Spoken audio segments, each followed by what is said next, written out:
사무엘상 28장 1절부터 14절.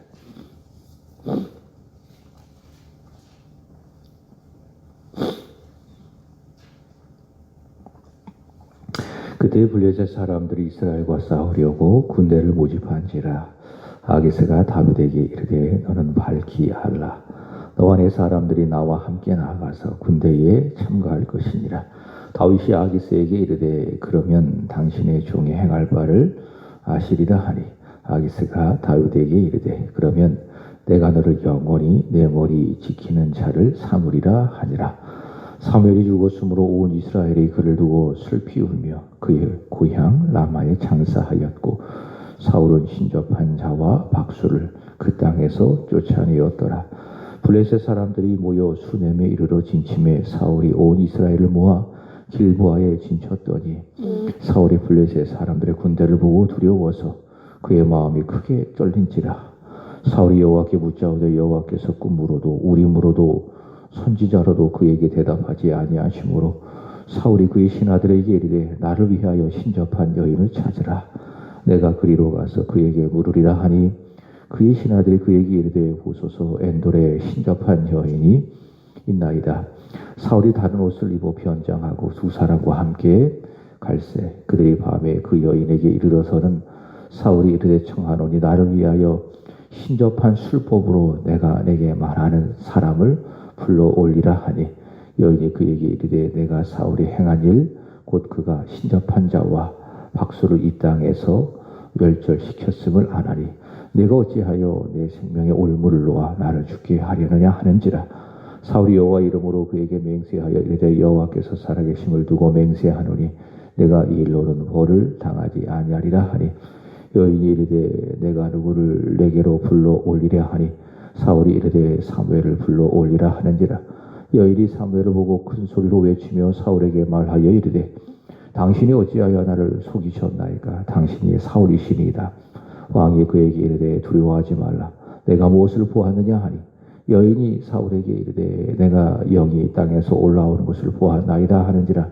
사울이 그에게 이르되 그의 모양이 어떠하냐 하니, 그가 이르되 한 노인이 올라오는데 그가 겉옷을 입었나이다 하니라. 사울이 그가 사무엘인 줄 알고 그의 얼굴을 땅에 대고 절하니라. 아멘. 우리가 인생을 살아가면서 위기가 없을 수가 없습니다. 저도 그렇고 여기 계신 분들도 그렇고 지금까지 살아오면서 위기가 없었다 그렇게 말하기가 어려울 것입니다. 다 인생에 위기가 있었다. 그리고요, 있을 것입니다. 내가 회사가 다니고 있습니다. 근데 그 회사가 재정적으로 어렵습니다. 그러면 실직의 위기가 있을 수가 있습니다. 부부 사이가 나쁘다면은 어떻습니까? 가정 붕괴의 위기가 있을 수가 있고요.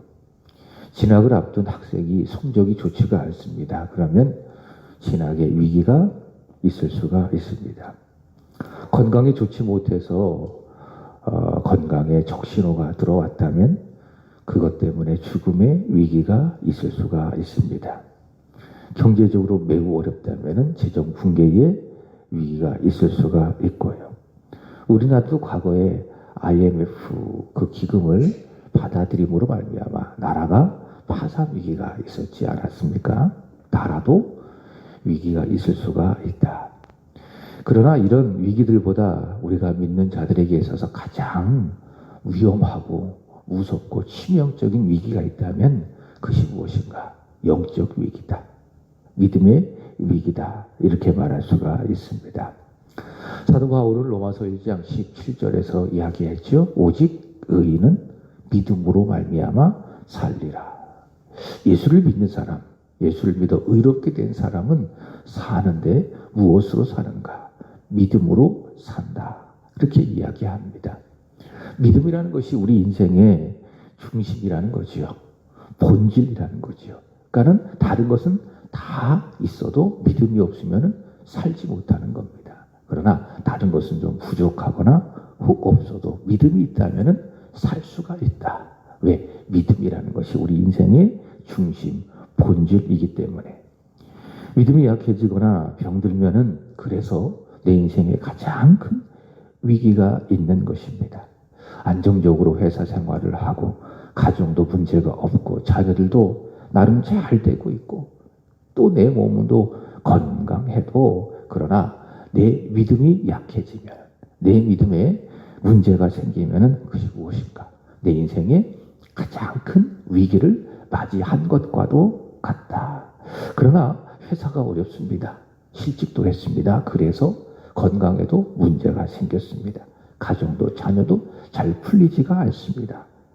그러나 내 믿음이 좋다면 하나님과의 관계가 그 믿음으로 말미암아 바로 서 있다면 무엇입니까? 그런 위기를 겪어도 물질적인 위기를 겪어도 그 위기는 위기가 아니고요. 그죠? 왜? 믿음이 있기 때문에 이길 수 있기 때문에 그 위기를 오히려 기회로 만들 수 있는 그런 사람이다. 이렇게 말할 수가 있습니다. 찰스 스펄전이 그런 이야기를 했죠.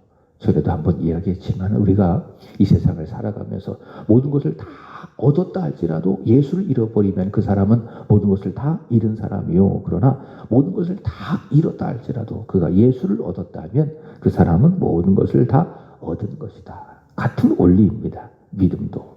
믿음이 없다면은 그가 모든 것을 다 얻었어도 다 잃은 것과 같은 것이고 반대로 믿음이 있다면 그는 모든 것을 다 잃었어도 모든 것을 다 얻은 것과도 같다라는 겁니다. 여러분 믿음이 있기를 축복합니다. 그 믿음으로 충만하기를 주 예수 그리스도 이름으로 축복합니다.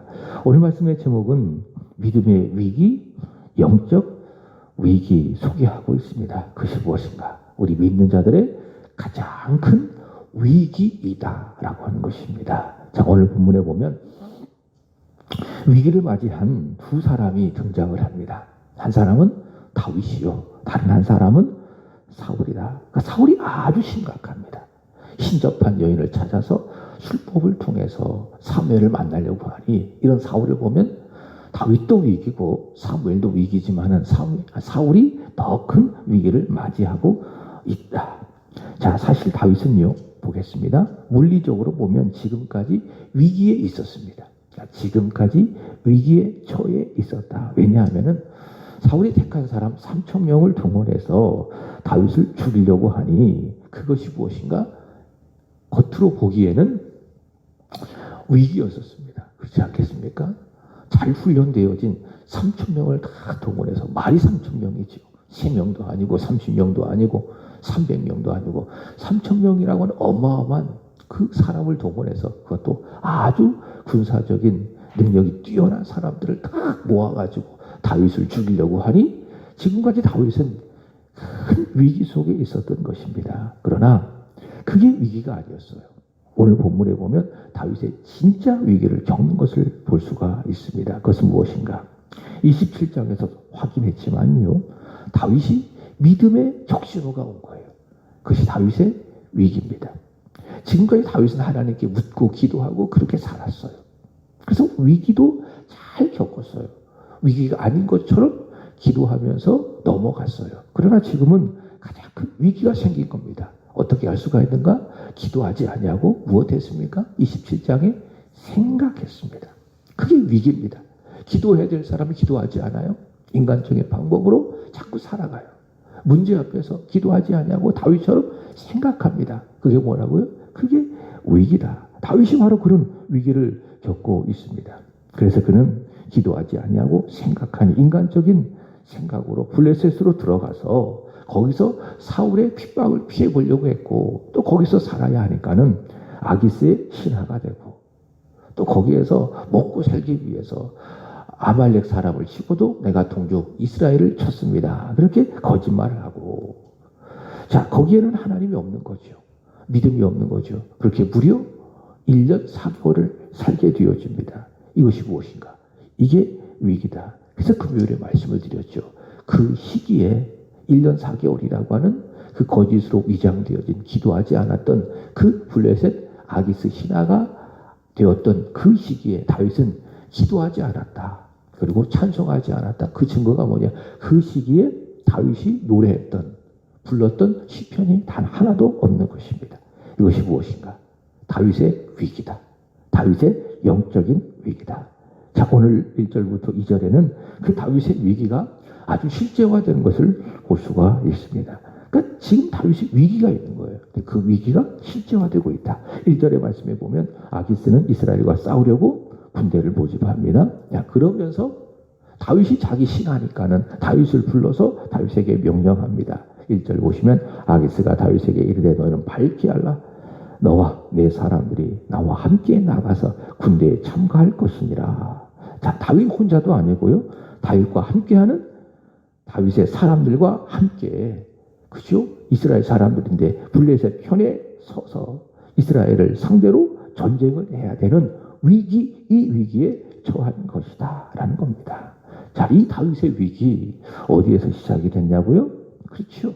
하나님께 기도하지 않고 사울의 그 핍박 앞에서 인간적인 길을 생각하고 선택한 것에서 왔다. 그러니까 다윗 스스로 이런 위기를 자처한 것입니다. 믿음의 위기, 영적 위기. 바로 다윗은 이스라엘 사람이면서 블레셋을 편에 서고 이스라엘을 쳐야 되는 영적인 위기가 찾아왔다라는 것입니다. 자, 계속 이어지는 말씀에 보면 다윗도 이런 위기에 처해 있지만은 사울은 더 심각한 위기에 처해 있는 것을 봅니다. 4절의 말씀에 보면 블레셋 사람들이 이스라엘을 공격하기 위해서 수넴에 진을 치게 됩니다. 자, 그러자 사울은 이스라엘을 모아 길보아에 진을 치게 됩니다. 자, 5절의 말씀에 보면은 사울은요, 수넴에 친 그 군대를 보고 마음이 어땠는가 이야기하기를 여기 보시면은 어떻게 이야기하고 있습니까? 마음이 크게 떨렸다. 크게 떨렸다. 그러니까 마음이 아주 감당할 수 없는 극심한 공포심을 갖게 되었다. 이렇게 말하고 있습니다. 어떻게 보면 이것이 위기일 수가 있습니다. 지금도 막 쳐들어올 것 같은 블레셋 군대를 보고 마음이 크게 막 떨리는 공포심에 사로잡힌 사울의 위기 보여줄 수 있다. 그러나 이것이 사울의 위기가 아닙니다. 블레셋의 진을 치고 이스라엘을 공격하려고 하고 그로 인해서 사울이 마음이 크게 두렵고 떨리고 이게 위기가 아니라 진짜 위기가 있다. 6절의 말씀에 보면 이런 말씀이 있습니다. 사울이 여호와께 뭐 했어요? 울었어요. 근데 하나님께서 대답하지 않아 하신 거예요. 꿈으로도 대답지 아니하시고 우림으로도, 그 제사장 가슴에 있는 것이 우림 아니겠습니까? 그래서 왕이 전쟁에 참여해야 되는데 하나님의 뜻이 무엇입니까? 라고 물었을 때 제사장이 우림으로 대답을 한 것입니다. 우림으로도 물었더니 하나님께서 대답하지 아니하시고 또 선지자를 통해서 물어도 하나님께서 대답하지 아니하시고 전쟁을 앞두고 하나님께 기도해야 돼요. 하나님의 뜻을 물어야 돼요. 하나님의 응답을 받고 전쟁에 참여해야 되는데 하나님께 사울이 물어도 하나님께서 대답하지 아니하신 것, 이것이 무엇인가? 이것이 바로 진짜 위기다. 자, 이 모든 책임, 하나님께 사울이 하나님께 물어도 하나님께서 대답하지 아니한 이 위기의 책임은 응답하지 아니한 하나님께 있습니까? 그렇지 않지요. 바로 사울에게 있죠. 기회를 주고 돌이킬 기회를 주셨음에도 불구하고 끝까지 불순종했던 사울이 하나님께 물어도 대답하지 아니하는 이 위기를 자처한 것이다 라는 것입니다. 자, 하나님께 물어도 대답하지 아니한 이 위기, 이것을 본다면, 이런 사울을 본다면은, 자, 보세요. 열심히 기도합니다. 그러나 응답받지 못합니다. 사울처럼 꿈으로도 묻고 우림으로도 묻고 선지자로도 묻고 열심히 기도해요. 그러나 응답받지 못하고 있어요. 자, 누구 책임입니까? 기도해도 응답하지 아니한 하나님 책임입니까? 아니면 내 책임입니까? 내 책임일 수도 있다. 내 책임일 수도 있다. 야고보서 4장 3절에 이런 말씀이 있습니다. 구하여도 얻지 못하면 정욕으로 쓰려고 잘못 구하기 때문이라. 그러니까 열심히 사울처럼 기도하지만은 구하지만은 묻지만은 얻지 못하는 그 이유는 야고보가 진단해서 이야기하는 거예요. 잘못 구하기 때문에. 정욕으로 잘못 구하기 때문에 열심히 기도해도 하나님께서 그 기도에 대하여 응답하시지 않는다라는 겁니다. 지금 사울이 그렇습니다. 불순종하는 사람이잖아요. 자기 왕좌를 지키기 위해서 죄 없는 다윗을 죽이려고 하는 아주 욕심이 많은 사람, 정욕적인 사람, 미움과 증오로 가득한 사람 아니겠습니까? 그러니 그가 기도해도 그 모든 기도가 정욕적인 기도, 그래서 하나님께서 그의 기도에 대하여 응답할 수가 없는 겁니다. 꿈으로도 물어도 대답하지 아니하시고, 우림으로 선지자로 물어도 하나님께서 그 기도에 대하여 응답하지 아니하시고, 이게 뭡니까? 사울에게 있어서 진짜 위기다. 자, 그리고 계속해서 본문에 보면 사울에게 있어서 더 심각한 위기가 소개되고 있습니다. 자, 하나님께서 꿈으로도 우림으로도 선지자로도 응답하지 아니하시니 어떡합니까? 자, 신접한 여인을 찾아갑니다. 자, 오늘날로 말하면 신접한 여인 누굽니까? 무당인 겁니다. 무당. 한 나라의 이스라엘 왕이, 하나님의 기름 부음을 받은 이스라엘의 왕이 어떡합니까? 무당을 찾아가는 거예요. 그리고 그걸 통해서 이 위기를 돌파하기 위해서, 블레셋과의 전쟁의 해법을 찾기 위해서 무당을 찾아가는 아주 심각한 위기에 이 사울이 처해 있다. 8절에 보시면은 사울이 어떡합니까? 변장을 하고, 다 거짓이죠.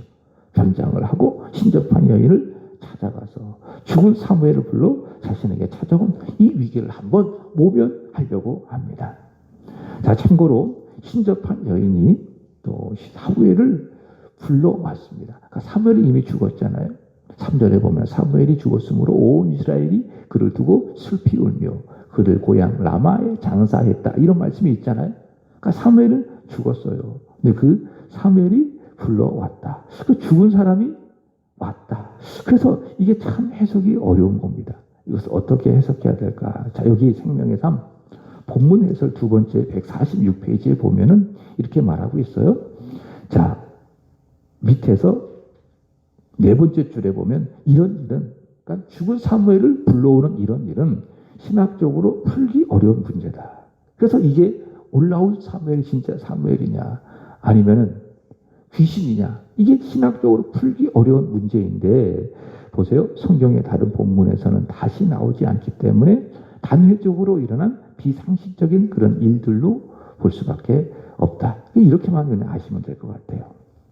자, 그러나 중요한 것은 사울이요, 신접한 여인을 찾아가서 혼령을 불러오는 술법 금지 명령을 사울이 어겼다. 아주 심각한 사울이 영적 위기를 겪고 있다. 사울이 지금 소위 말해서 막장으로 가고 있다. 이렇게 생각해 볼 수도 있겠죠.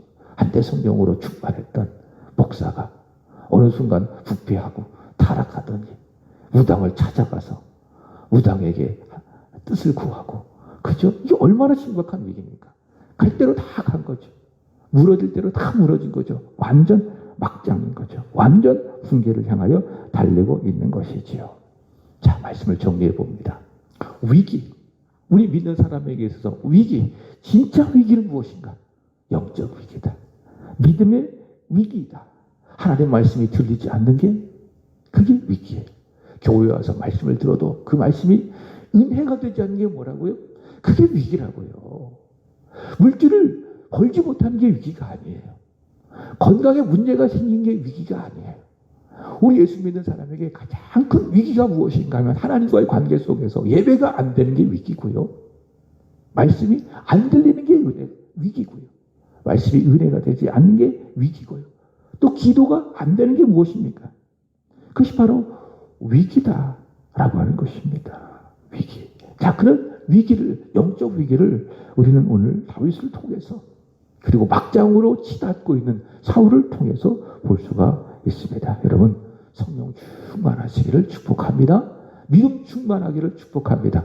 영적으로 건강하시기를 축복합니다. 영혼이 잘 되잖아요. 믿음 충만하고 예수로 충만하고 영적으로 충만하잖아요. 그게 뭐예요? 요한 3서 말씀하는 것처럼 영혼이 잘 된 겁니다. 그러면 어떻습니까? 범사도 잘 되고 안 돼도 감당할 수가 있어요. 그게 범사를 잘 되게 하는 거예요. 그럼 영혼도 건강하고 육신도 건강하고 믿음으로 충만하기를 축복합니다. 히브리서 11장 6절의 말씀처럼 하나님을 기쁘시게 하는 그 믿음으로 충만하여 우리가 우리 인생을 살아가면서 찾아오는 작고 큰 그 위기를 잘 견디고 오히려 그 위기를 기회로 만들어 그 위기를 이겨내는 믿음의 사람이 되기를 주 예수 그리스도의 이름으로 축복합니다. 자, 오늘도 드려지는 예배, 하나님께서 기뻐 받으시는 예배, 예배하는 저와 여러분들, 하나님이 원하시는 방법, 즉 성령으로 진리로 전심으로 예배를 잘 드려서 오늘도 예배에 성공하기를 주 예수 그리스도 이름으로 축복합니다.